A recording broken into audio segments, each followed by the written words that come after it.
Hi, welcome to this week's Can We Talk? Can We Talk? I'm Darcy. I'm Sonia. And we're here at the LearningRx Owatonna in southern Minnesota. Beautiful day. Beautiful day outside. Beautiful out. Shout out to Sonia here. It's her birthday, so happy birthday. I'm going to spare us all and not sing. But no, it's there. It's good. Okay, I can feel it. You can feel that? Okay, good. And so this week we're talking about back to school. Back to school. Lots of kids are back to school today. Not everybody. Some go back tomorrow. Some go back Thursday. But I think by Friday, everybody is back to school here in Owatonna. Yep.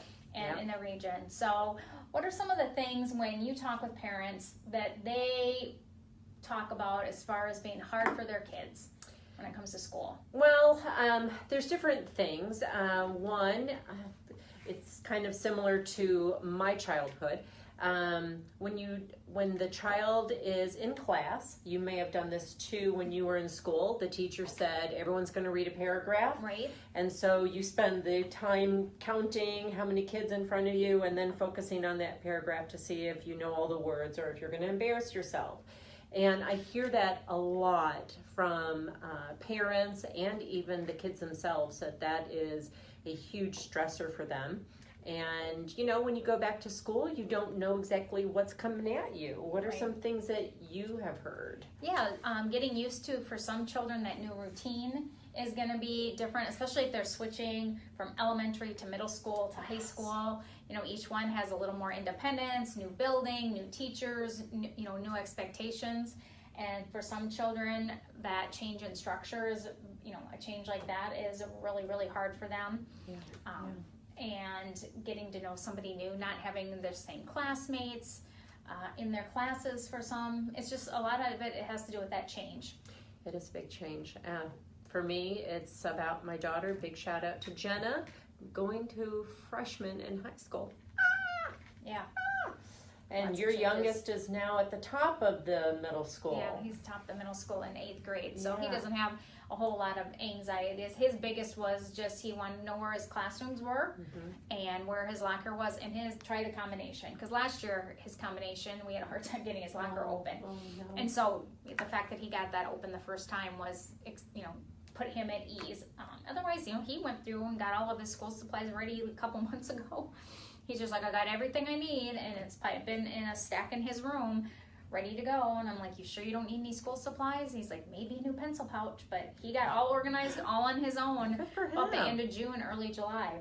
Okay, has it been that smooth for all of you guys, or has there been some anxiety and maybe some expression of, I don't want to go to school? Yeah, I hate school. School's torture. Yeah. All of those kind of things were for kids that have struggled in some area, whether it's reading or math, and I think for some of those that really struggle with change, I suspect there's a really strong correlation between people who struggle with change and people who have slower processing speed. Oh, yes. That it's not the actual act of change that makes them nervous. It just takes them a lot longer to process what's about to change, and therefore it can come out in a lot of different ways as far as anxiety or reluctance or arguing, because they need a lot of time. And so for children like that, talking about changes that are going to be happening months beforehand, helping them prepare, taking them in to see the schools, going over their schedule, going over their routine, is going to be a lot easier because they're probably struggling with processing information. Right. But of course, they're not going to be real clear and say, I am struggling with processing this information that's coming at me, or I'm struggling with the fact that I'm going to be in school and I'm going to be learning new things and I'm afraid it's going to be hard for me. So you're probably not hearing those clear of words, but more the kids are acting up or showing some discomfort in a different way. What are some suggestions you have for parents to get to understanding what their child is really concerned about or fearing? Well, one is to remember how old your child is. A 6, 7, 8-year-old is not going to be able to say that they feel anxiety or they feel anxious. Those kind of words, they don't even necessarily know what's going on in their body, what that means. Because anxiety and enthusiasm have the same physical symptoms. So So the same thing they feel when they're going to get excited on going on the roller coaster is the same thing someone who's scared to death to be on the roller coaster feels. So yeah, so they're not going to necessarily understand what it is they're feeling. I think it's good to find ways to ask them some very open-ended questions, but have some specific things that you're looking for. So like we've talked before on, rather than just saying, how was your day today? I need to practice this one at home because I just get a, Oh my God, yeah, yeah, oh, same here. oh, How was school? Fine. Fine. And so asking them something more specific, such as, what is something good that happened today in reading, during reading? I was able to read everything that the teacher asked me to read. Oh, that's great. That's great. Was there anything that was kind of harder in reading today, or harder than you thought it would be? I couldn't remember what I read. And so you might, when you get them talking about something positive, you can throw in those more probing, the things that you really want to get at.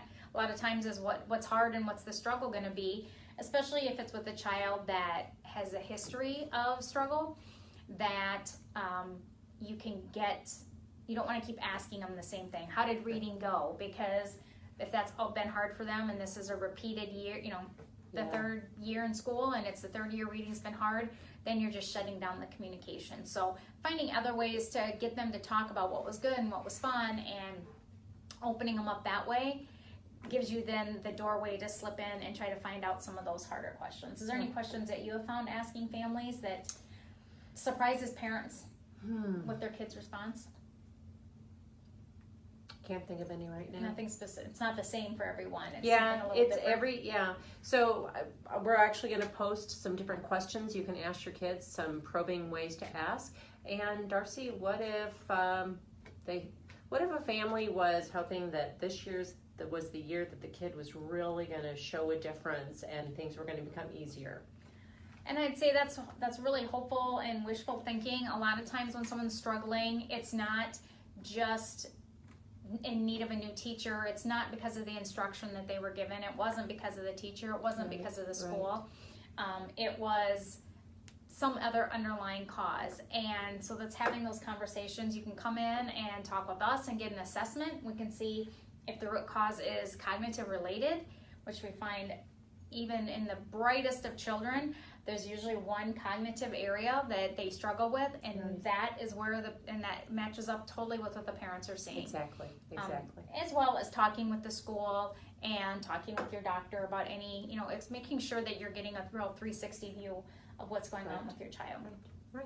So with that, you guys have a great first week at school. Welcome back to school. Yes, welcome back, and happy birthday to you. Thank you. And we will see you guys next week.